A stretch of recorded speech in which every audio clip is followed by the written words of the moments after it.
notre meilleur coach, c'est nous-mêmes. Et ce que je vois qui bloque plein de gens, c'est des gens qui n'arrivent pas à se regarder suffisamment eux-mêmes objectivement. Et le problème, c'est que des fois, la personne, ça fait 15 ans que personne ne lui dit. La plupart des gens, même les gens que t'aimes, et je dirais même surtout les gens que t'aimes, ils te disent rien.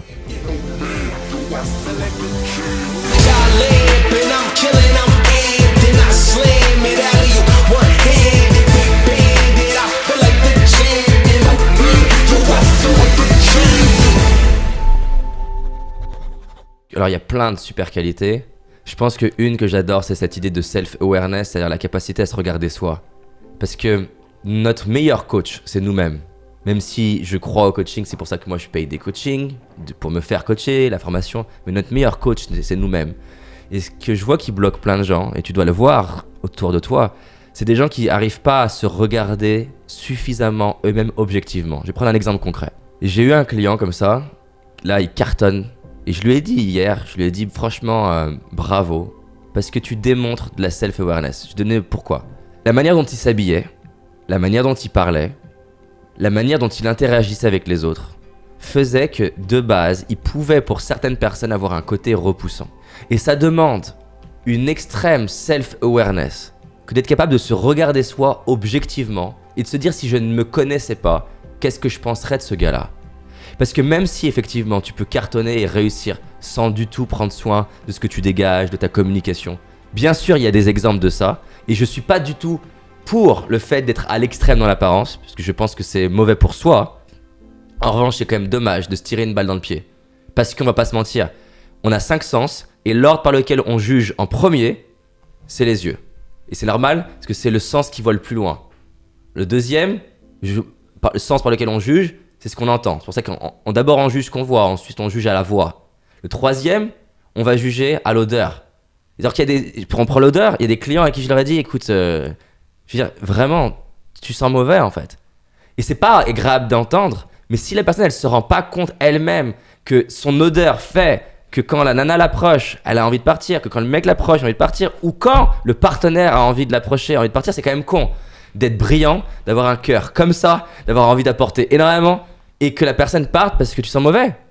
Et donc, ce qui est dur, c'est que moi, quand je dis à la personne, par exemple, écoute, son odeur, c'est pas forcément le top, moi, ça me demande une dose de courage énorme. Il y a très peu de gens qui vont avoir le courage de te dire les choses que tu vas détester.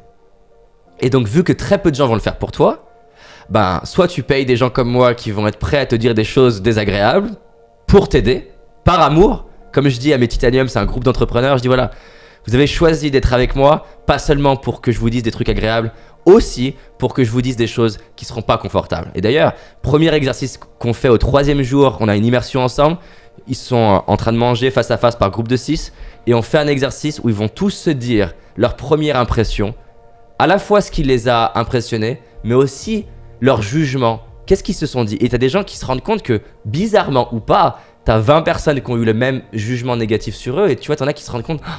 En fait, la première impression que je dégage, c'est on n'a pas envie de me parler. C'est important de savoir ça.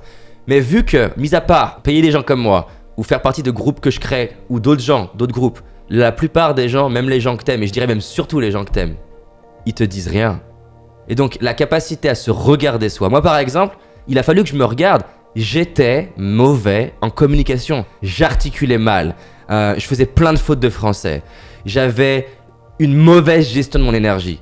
Ça impactait énormément ma capacité à transmettre mon message aux gens. Et donc il y avait des gens que j'avais envie de servir et leur donner ce message que justement tu peux transformer ta vie. Mais parce que j'étais incapable de véhiculer ce message, ils l'entendaient pas.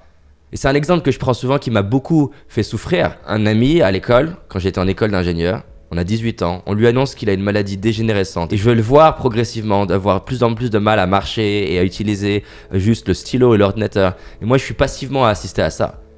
T'as 18 ans, c'est horrible de vivre ce truc-là. Sa copine le quitte. Et moi, à ce moment-là, je lis en permanence des trucs sur la psychologie, la performance, le coaching, l'humain. Et comme toute personne qui découvre quelque chose qu'il adore, je suis extrêmement maladroit. Et j'essaie de l'aider, non pas à guérir ça, je suis pas médecin, hein, mais j'essaie de l'aider à mieux le vivre.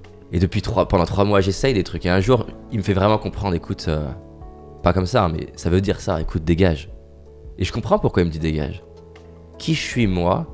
je suis en pleine santé, personne m'annonce que je vais être en fauteuil roulant ou quoi. Qui je suis pour lui donner des leçons? Et je rentre le soir chez moi et je me trouve nul. Parce que je me dis, j'ai dans mes mains des outils qui réellement peuvent l'aider, à au moins aller mieux. Mais parce que je suis incapable de communiquer, il l'entend pas. Et le lendemain, je vais m'y prendre complètement autrement. Et tester quelque chose que j'ai jamais testé. Et le surlendemain, il vient me voir et me dit, David, mais qu'est-ce que t'as fait hier? Ce que tu m'as dit, ça m'a tellement remué et je vais créer un blog qui va s'appeler Se Relever. Et je vais me battre. J'ai passé 3 mois à galérer. Et il suffit que je m'y prenne autrement pour que ça marche. Si tu te regardes pas toi en réalisant que t'es nul sur quelque chose, mais sauf qu'en France, c'est grave d'être nul. Moi, j'ai envie de créer un espace où être nul, c'est cool. Je suis nul à plein de choses. J'ai envie que mon équipe puisse me dire, David, à la dernière interview, t'as été nul à ça. C'est la classe d'être nul. Parce que être capable de reconnaître que t'es nul, c'est la première étape pour pouvoir devenir bon. Et moi, ce que je veux, c'est devenir bon. Je veux aider les gens à exprimer leur potentiel au maximum et je veux aider les gens à réaliser leurs rêves. Et t'as besoin d'être capable, s'il y a bien un truc, c'est se regarder soi, tu vois. À un moment donné, je m'étais donné le défi de faire un one-man show. Mais si t'es pas capable de faire rire, t'as un problème. Et donc, il a fallu que je me forme, que je m'essaye d'être plus drôle. Et j'avais besoin d'apprendre, j'étais nul. C'est pas grave, j'étais nul. Si on prend la sexualité, mes premiers rapports sexuels, j'étais tellement stressé que j'étais puceau, précoce. J'étais nul. C'est pas grave, j'étais nul. Mais tu peux t'entraîner. Mon message, il est là. Reconnais où t'es moins bon. Prends un rêve qui te fait vraiment rêver, qui te prend au trip. Ose rêver aussi grand que tu veux et on va s'entraîner. Et avec l'entraînement, je te garantis, tu peux être excellent dans tout ce que tu veux. Donc 1, self-awareness. 2, l'entraînement. 3, fais ce que t'aimes. Arrête de courir vers des rêves qui sont pas les tiens. Ça, c'est vraiment des compétences qui sont indispensables.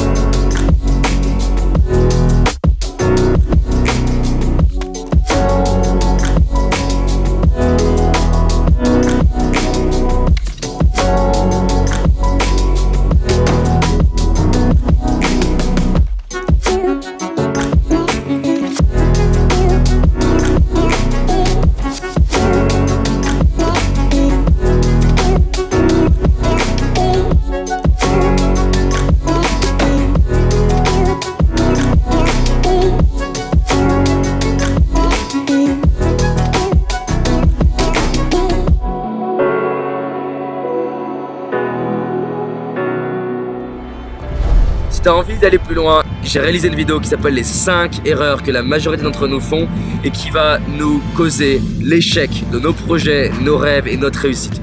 Une seule de ces 5 erreurs va t'empêcher littéralement de réussir et d'être pleinement heureux. Clique sur le lien dans la description, va voir la vidéo, c'est un indispensable. Je te dis à très vite, on avance ensemble. Cette année, c'est notre année. C'est parti.